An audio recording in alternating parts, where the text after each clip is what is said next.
தேசிய பாதுகாப்பு அச்சுறுத்தல் காரணங்களுக்காக அமெரிக்காவில் ஞாயிற்றுக்கிழமை தடை செய்யப்பட்ட சில மணி நேரங்களிலேயே டிக்டாக்கின் சேவை வழக்கத்திற்கு திரும்பியது. அதனை சாத்தியமாக்கியதற்கு இன்று பின்னேறும் அமெரிக்க அதிபராக பொறுப்பேற்கவுள்ள டொனால்ட் ட்ரம்பிற்கு நன்றி என அந்த வீடியோ பகிர்வு தளம் கூறியது.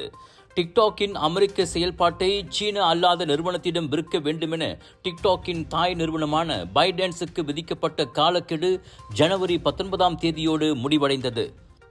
அமெரிக்க அரசின் அவ்வுத்தரவை எதிர்த்து டிக்டாக் நடத்திய சட்ட போராட்டம் உச்ச நீதிமன்றத்திலும் தோல்வியுற்றது.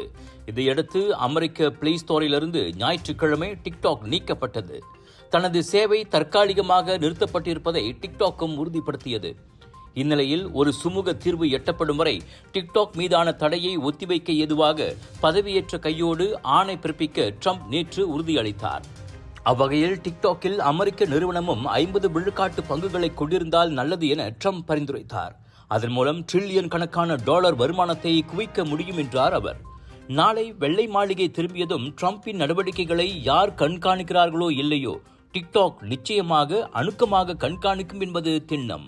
இந்த தேங்காய் எண்ணெய் சமையல்ல அப்படின்னு ஸ்பெஷல் இருக்கு. கேரளாவிலிருந்து தயாரிக்கப்பட்ட ரேனாயூர் சமையல் தேங்காய் எண்ணெயில சமையல் செஞ்சு சாப்பிட்டா தரமாவும் இருக்கும், அறுசுவையாவும் இருக்கும்.